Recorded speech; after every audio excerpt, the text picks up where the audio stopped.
Brought to you by 5paisa.com. Investing made easy and rewarding. Download the app now. नमस्कार, आप देख रहे हैं बेशतक। मैं हूं रजत देवगन। आज शुरुआती सत्र में लगा झटका, लेकिन उसके बाद वीकली एक्सपायरी वाले दिन आ गई रिकवरी। देखिए, आज अंतर्राष्ट्रीय संकेत ठीक नहीं थे। आप देख रहे हैं बेशतक में मार्केट अपडेट, लेकिन एक और अपडेट आपको दे दें और वो है 5 पैसा का एक्सक्लूसिव आईपीओ ऑफर। अपना डीमैट और ट्रेडिंग अकाउंट खोलिए 5 पैसा के साथ, जिसके जरिए आप किसी भी आईपीओ में इन्वेस्ट करते हैं, यूपीआई मैंडेट देते हैं, तो उसके बाद उस शेयर की लिस्टिंग पर ट्रेड करने पर लगने वाली ब्रोकरेज पर आपको मिलेगा 2000 रुपए तक का कैशबैक। और ये ऑफर लिस्टिंग के 15 दिनों तक वैलिड रहेगा। तो देर मत कीजिए, डाउनलोड कीजिए 5 पैसा ऐप, जिसका लिंक डिस्क्रिप्शन बॉक्स में दिया है। अब तो सबको पता है, निवेश हुआ आसान और लाभदायक। अमेरिकन मार्केट्स पिछले सत्र में कमजोर बंद हुए थे। डाउ में आधे फीसदी की गिरावट देखने को मिली थी और नैस्डैक 0.25% हल्का हो गया था। एसजेक्स निफ्टी ये बता रहा था कि लगभग 70 से 80 अंक नीचे खुल सकते हैं, कमजोर खुले। 16,481 के लेवल पे ओपनिंग हुई, यानी कि 41 अंक गिरकर ये बिकवाली और गहरा गई और आज जो लो टच कर लिया वो था 16,443 का। लेकिन पिछले दिन के निचले स्तर को नहीं तोड़ा और निचले स्तरों से आ गई रिकवरी। 16,628 आज के दिन की क्लोजिंग है। 105 अंक बढ़कर निफ्टी ने क्लोजिंग दिखाई है। निफ्टी बैंक ये उतना स्ट्रॉन्ग परफॉर्मेंस नहीं कर रहा था आज, लेकिन फिर भी 35,613 की क्लोजिंग, मात्र 7 अंक गवाया है क्लोज टू क्लोज। सेंसेक्स में 436 अंकों की बढ़त के साथ हुई है क्लोजिंग। लेकिन जो रिकवरी की मैं बात कर रहा हूं, उसमें आप देखिए कि निफ्टी निचले स्तर से जो पलटा है तो 185 अंकों का सुधार देखने को मिला है। आज की क्लोजिंग है 16,628 की और निचला स्तर है 16,443 का। निफ्टी बैंक हालांकि ये 228 अंक ही रिकवर हो पाया, तो आज अंडर परफॉर्मेंस साफ तौर पे बैंकिंग में देखने को मिल रही थी। तो निफ्टी को संभाला किसने? एक स्टॉक जो जबरदस्त एक्शन में था वो था रिलायंस इंडस्ट्रीज। जी हाँ, रिलायंस इंडस्ट्रीज के बलबूते और आईटी सेक्टर के बलबूते बाजार को सहारा मिला है। रिलायंस इंडस्ट्रीज लगभग 67 पॉइंट्स का गेन तो इसी की तरफ से कंट्रीब्यूशन निफ्टी पे। इन्फोसिस और टीसीएस संभलते हुए नजर आए और 16 से 30 अंकों का कंट्रीब्यूशन इनकी तरफ से। इसके अलावा बजाज फिनसर्व, एशियन पेंट्स भी सहारा दे रहे थे, लेकिन जो मेन कंट्रीब्यूशन था वो था आज रिलायंस इंडस्ट्रीज का। एडवांस डिक्लाइंस 29 शेयर्स हरे निशान में और 21 शेयर्स आज निफ्टी के लाल निशान में बंद होते हुए नजर आए हैं। पहले पायदान पे रिलायंस इंडस्ट्रीज 3.5% से ज्यादा की तेजी, निफ्टी का टॉप गेनर। बजाज फिनसर्व 3.5% उछला। सन फार्मा पिछले दिन की गिरावट को एब्जॉर्ब करता हुआ आज 2.5% चढ़ गया। टीसीएस और एचसीएल टेक्नोलॉजीज 2% चढ़ते हुए नजर आए। निफ्टी लूजर्स में आज अपोलो हॉस्पिटल का दिन बिल्कुल नहीं था, 5% डेंट पड़ गया। Hero MotoCorp auto sales number उम्मीद के मुताबिक नहीं थे। हालांकि मंथ ऑन मंथ बेसिस पे इनकी भी बिक्री बढ़ी है, लेकिन उम्मीद के मुताबिक नहीं पड़ पाई और 3.5% यहां पर गिरावट देखने को मिली। आयशर मोटर्स हल्का हो गया नंबर्स के बाद। रॉयल एनफील्ड की जो उन्होंने बिक्री आंकड़े पेश किए उसके बाद 1.5% से ज्यादा की गिरावट देखने को मिली और एचडीएफसी पावर ग्रिड में आज गिरावट देखने को मिल रही थी।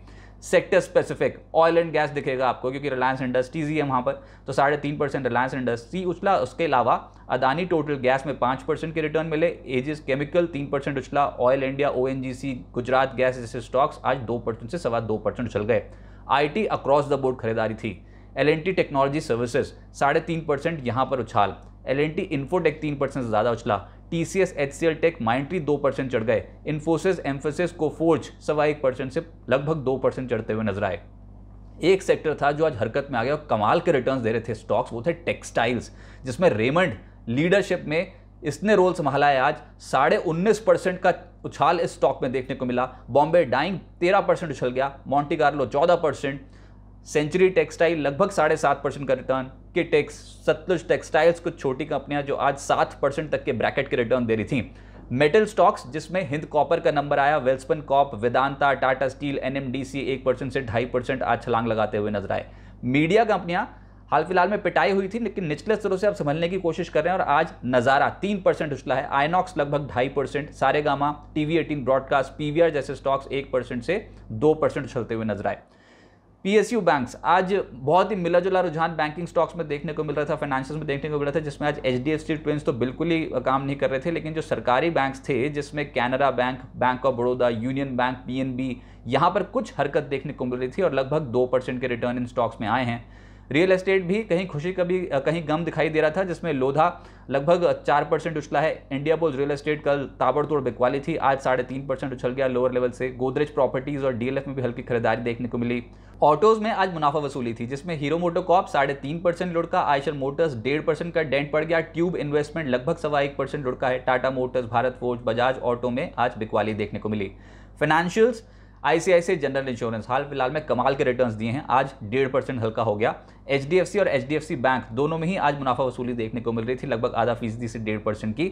Piramal enterprises, SBI life, Kotak bank भी आज कमजोर होते हुए नजर आए। मुनाफा वसूली में कहूंगा क्योंकि पिछले कुछ दिनों में एक अच्छे रिटर्न्स मिल गए हैं। एफएनओ गेनर्स जहां पर बड़े सौदे होते हैं उसमें आज नंबर आया बर्जर पेंट्स का। इनफैक्ट आज पेंट कंपनियां बहुत बेहतर प्रदर्शन कर रही थी। बर्जर पेंट्स 3.5% उछला है। रिलायंस तो ऑब्वियसली आज गेनर है ही, और बहुत सारे सेगमेंट्स में इंडेक्स में आज इसका कंट्रीब्यूशन बहुत स्ट्रांग है। मिसाल के तौर पे ऑयल एंड गैस सेक्टर में निफ्टी पे टॉप कंट्रीब्यूटर एफएनओ गेनर ये सबसे बढ़िया है आज। एलएनटी टेक्नोलॉजी सर्विसेज 3.5% उछला है। एबॉट और एलएनटी इन्फोटेक में भी आज हरियाली देखने को मिली। गिरावट अपोलो हॉस्पिटल 5% रुक गया। इन्फो एज 4% नीचे बंद हुआ है। हीरो मोटोकॉर्प, आईजीएल, नवीन फ्लोरिन जैसे स्टॉक्स 2.5% से 3.5% कमजोर हुए हैं। लेकिन मिड कैप्स जो फ्लेवर है मार्केट का, इंडेक्स एक रेंज में था लेकिन जो मिड कैप्स थे वो कमाल कर रहे थे, और उसमें आपको जो टॉप 2 गेनर्स दिखेंगे वो टेक्सटाइल से ही दिखेंगे, जिसमें रेमंड और बॉम्बे डाइंग है 13%। बॉम्बे डाइंग और रेमंड 19.5% उछला है। एलिकॉन इंजीनियरिंग लगभग 13% उछला है। Finolex cables, Religare enterprises, Mahindra life, इन स्टॉक्स में 9% से 12% का उछाल है। कमाल कर गया आज केना मेटल, लगभग 8.5% उछल गया। शंकारा 8% से ज़्यादा रिटर्न दे गया। Century Textile 7.5%। IFB Industries, Kiri Industries, Thermax और फाइन ऑर्गेनिक्स में 6% से 7% का उछाल है। निचले स्तरों से खरीदारी लौटी है, बहुत बढ़िया बात है। बाजार धीरे धीरे करके जब चढ़ रहा है तो मिड कैप्स स्ट्रांगली परफॉर्म कर रहे हैं। अच्छा, सबसे ज़्यादा चर्चा तो आज रिलायंस इंडस्ट्रीज़ की हो रही है, तो उसमें 2 खबरें, एक बाजार शुरू होने से पहले आई और एक बाजार खत्म होने के बाद। तो पहले वाली खबर आपको बताते हैं, जिसमें रिलायंस ब्रांड्स जो कि इनकी सब्सिडरी है, उसने प्लास्टिक अलेग्नो एसपीए जो कि इटली की कंपनी है उसके साथ करार किया है। इसके तहत प्लास्टिक अलेग्नो एसपीए का भारतीय खिलौना मैन्युफैक्चरिंग इकाई में 40% हिस्सा रिलायंस ब्रांड्स खरीदेगी, और ये बहुत ही ज़बरदस्त स्ट्रैटेजिक मूव जो है टॉय मैन्युफैक्चरिंग सेगमेंट में रिलायंस इंडस्ट्रीज़ ने खेला है, क्योंकि इनकी अब प्रेजेंस बहुत स्ट्रांग होती चली जाएगी। इन्होंने एक बार पहले भी एक्विजिशन किया है हैमलेस का, आपको पता है कि बहुत बड़ा ब्रांड है, और अब कहीं ना कहीं ये एक और स्ट्रैटेजिक मूव, तो ये पॉजिटिव मूव समझा गया रिलायंस इंडस्ट्रीज़ के लिए। शेयर में आज 3.5% का रिटर्न भी डेवलप हुआ है। लेकिन इसके बाद जब बाजार बंद होने के बाद जो खबर आई वो है ये कि जियोबीपी ने एमजी मोटर और कैस्ट्रॉल के साथ करार किया है। जियोबीपी, एमजी मोटर और कैस्ट्रॉल मिलकर 4 व्हीलर ईवी चार्जिंग स्टेशन का इंफ्रास्ट्रक्चर डेवलप करेंगे। कैस्ट्रॉल के शेयर पर भी फोकस रहेगा, क्योंकि कैस्ट्रॉल के मौजूदा ऑटो सर्विस नेटवर्क का इस्तेमाल ईवी ग्राहकों के लिए किया जाएगा। तो एक ज़बरदस्त खबर अब कैस्ट्रॉल के साथ भी जुड़ती हुई नजर आई है। रिलायंस इंडस्ट्रीज तो ऑब्वियसली आज 3.5% उछल गया। दूसरा, हाल फिलहाल की लिस्टिंग थी डिलीवरी। लिस्टिंग तो उतनी अच्छी नहीं हुई, लेकिन आज जब चढ़ा तो 6% का उछाल था इस स्टॉक में। इंट्राडे में तो इससे भी ज़्यादा अच्छे रिटर्न्स दे रहा था, लेकिन क्रेडिट स्यूज की एक रिपोर्ट आ गई और उसमें उन्होंने आउट परफॉर्म रेटिंग के साथ कवरेज शुरू कर दी स्टॉक पे। लक्ष्य दे रहे हैं 675 का। वो ये कह रहे हैं कि FY22 से FY25 तक अगर सालाना इनकी ग्रोथ देखी जाए, यानी कि CAGR इनके रेवेन्यू का, तो लगभग 29% से ज़्यादा बैठता है। हर साल 29% रेवेन्यू ग्रो करने की क्षमता रखती है FY25 तक। तो ये रिपोर्ट हो गई अच्छी, और डिलीवरी आज ज़बरदस्त तरीके से रिटर्न डिलीवर करता हुआ नजर आया। CLSA की एक रिपोर्ट आई लेमन ट्री के ऊपर। लेमन ट्री के ऊपर CLSA की रिपोर्ट आना बहुत मायने रखता है। आज 7% उछल गया स्टॉक। बाय रेटिंग को उन्होंने बरकरार रखा, लक्ष्य दे रहे हैं 80 का। CLSA ये बोल रहा है कि FY23 की जो गाइडेंस है उसके मुताबिक इनकी आय 100% बढ़ सकती है, मार्जिन 50% के संभव हैं। ऊपर से जो ऑक्यूपेंसी रेट है लेमन ट्री के वो, और साथ ही साथ औसत रूम रेंटल की रिकवरी को लेकर CLSA बहुत पॉजिटिव है। तो ये रिपोर्ट हो गई अच्छी, और लेमन ट्री में भी आज 7% के रिटर्न डिलीवर होते हुए नजर आए। प्राइमरी मार्केट पे अब इंपॉर्टेंट ये है कि कल है एथर इंडस्ट्रीज की लिस्टिंग, और ये जो इशू है ये 6.26 टाइम सब्सक्राइब होता हुआ नजर आया था। इशू प्राइस था 642 रुपये प्रति शेयर का, और 808 करोड़ रुपए का इशू साइज था ये। तो देखना होगा लिस्टिंग कैसी होती है, लेकिन यहाँ पर QIB इंटरेस्ट बहुत स्ट्रांग था। अब आगे क्या होगा, देखिए सबसे पहले तो आज जो सबसे बड़ा ट्रिगर बाजार के साथ जुड़ा है वो है OPEC प्लस मेंबर्स की बैठक। इसमें रशिया अभी तक इन्वॉल्व है, लेकिन जो खबरें आ रही हैं उसमें यह है कि एक्स रशिया हो सकता है कि बहुत बड़े स्टेप्स जो है वो अब OPEC मेंबर्स को लेने पड़े, यानी कि सऊदी अरब और जो बाकी के OPEC मेंबर्स हैं वो हो सकता है कि रशिया को हटाकर और खुद ऑयल की सप्लाई बढ़ाने पर कुछ बड़े फैसले ले लें, क्योंकि आपको पता ही है कि रशिया पे क्रूड पे बहुत तगड़े सैंक्शंस जो हैं वो लगाने की तैयारी अब बड़े बड़े देश कर रहे हैं। लेकिन देखते हैं क्या फैसला होता है। अभी तक किसी भी तरीके की कोई भी बड़ी स्टेटमेंट नहीं आई है, लेकिन जो भी स्टेटमेंट आएगी वो एक बड़ा इम्पैक्ट स्टॉक मार्केट पर भी डालेगी, ऑब्वियसली कच्चे तेल के बाजार पर तो डालेगी ही।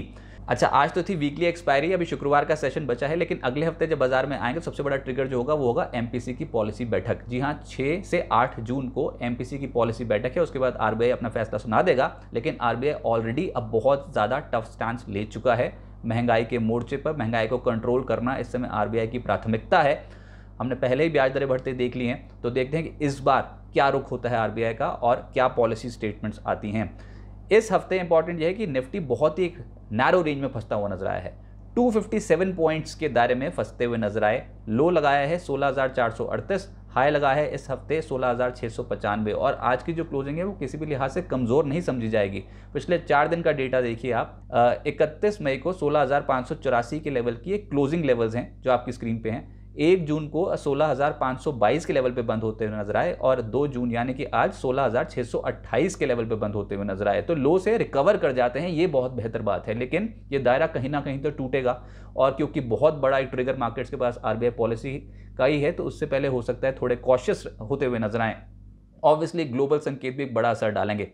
16,700 के ऊपर अगर निकले तो तेजी बढ़ने की संभावना ऑलरेडी बन जाएगी, क्योंकि अभी तक जानकार यही मान रहे हैं कि हायर एंड पे ही टारगेट्स ज्यादा निकल के आएंगे। जब तक हम 16,400 16,450 के लेवल के नीचे की क्लोजिंग नहीं देख लेते, तब तक यहां पर बाय एंड डिप्स की ही मार्केट बनेगी, जो कि आज की मार्केट में भी प्रूफ हुआ। 16,400 16,450 बहुत इंपॉर्टेंट सपोर्ट जोन है मार्केट के लिए।